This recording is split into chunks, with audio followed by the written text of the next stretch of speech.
Okay, I promised I would come back and do a video on this. There is also a full podcast episode, so you can click the link in my bio and go find the full podcast episode because that dives into it a little bit more. Okay, let's talk about the 4 types of niching. This is what dropped in the shower, and it's been very helpful for me and my clients.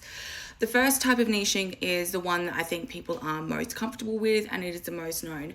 This is a industry or a group niche. So for example, if you are a virtual assistant who decides she's going to work and help people in the construction industry, so you niche into, I'm a virtual assistant and I work with brands in the construction industry. Or if you're someone like, I'm a postpartum mental health counselor and I work with twin parents of twins. So you're niching down into like a group or a subset of people, something that is easily classified, and you niche into that. So that's your industry niche. That's number 1. Number 2 is a values niche. A values niche is more along the lines of what you see with like an amiable consumer buy that type. They really like this, a personal brand, and it's very much, I'm going to show what's important to me and my brand, and if you resonate with what's important to me, if it's also important to you, you will purchase as well. So this is, for example, if you've got a business that is like, we are all about, we provide a meal for you, you buy the meal, and then we provide a meal to a local school or something like that. So the meal itself may not be anything dramatically different. People aren't necessarily going there for the food, but they're connecting with the message. They're connecting what the brand means. They go, what's important to you is also important to me. So they share the same values. And you can have this in service-based businesses with like physiotherapists who value creating a really like safe space for anyone of any gender, that type of thing. So it's a value-based niche. So you don't necessarily have to niche into my product is the best, or my offering is the best thing you've ever seen, or my service is so unique, but it's more like, this is what we stand for, this is what we believe, and you're finding people who also believe and stand for the same thing. So that's the values type of niche. Okay, the third type of niching is actually my favorite to work with, and this is a skill-based niche. So you're not gonna tell people what's important to you. They don't need to know that you value transparency and sustainability and any of that shit. Like, it's not important to them. It's not that it's not valid, but it's not necessary to them. You are purely there because you have a business, a service, an offer, something that you do, a skill that you have, and you are the best at it. So you're not niching into like, hi, I help people get their Instagram accounts back after they've been hacked or locked or banned or whatever it is. But I will help only people in allied health. You're like, this is the best thing that I do.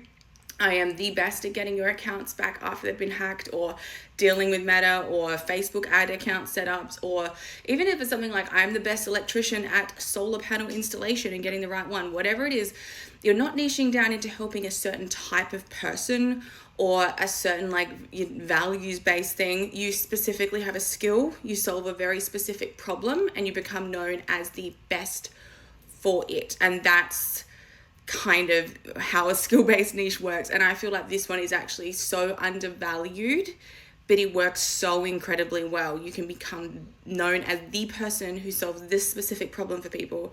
That is a skill-based niche, and it is, incredibly powerful. And then the last one of the 4 niche types is a style niche. Like I said, if you want to go listen to the podcast, this dives in a lot deeper to it. I'll also be running trainings inside my channel membership and the Badass and Bulletproof, which we're doing the whole month of April. So if you want to learn more about this, reach out, because there are other ways I can go deeper into this with you. The 4th type is a style-based niche.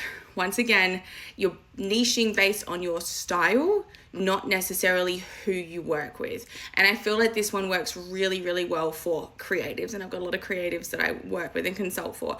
So if you are a photographer with a certain aesthetic, let's say it's like super grainy, maybe it's really artsy, and you do anything from boudoir shoots to weddings to newborns to family photo shoots on a farm, people book you because they want that style that you have. They want that look that you are known for. You are known for that style. That becomes a thing that people come to you for. You can have this with graphic designers who are really like well known for very feminine designs. You can have interior designers, architects, photographers, videographers, anyone who's known for a particular style. I would even say like even, you know, in the car space, custom car builds, you know, builders, architects, anything that requires a little bit of creativity, you can niche really clearly into a style niche. I would say if you're happy with your style and you're happy staying in that one lane for a while, if you're someone like me with ADHD, that's really hard to do. So style niche is often not the greatest one for me. But if basically people are coming to you and it doesn't matter, they might be 18, they might be 82, they might have 11 kids, they might have no kids, they might be a couple, they might be someone single, they might have a massive income, they might have a really low income. They don't care. None of that type of like customer avatar bullshit matters. What they are there for is your style that is so unique, and they want to work with you and they love your thing, right? They're coming to you for your style. So I feel like those are the 4 niches. Once you know that, my dog's snoring in the background, sorry. Once you know that, everything becomes so much clearer because you stop trying to niche like her, she stops trying to niche like you, and you understand there's actually different ways to do it, and life gets so much easier, business gets so much clearer, you get clients easier, and you make a shit ton more money because you know what you're fucking doing. So let me know if that helps.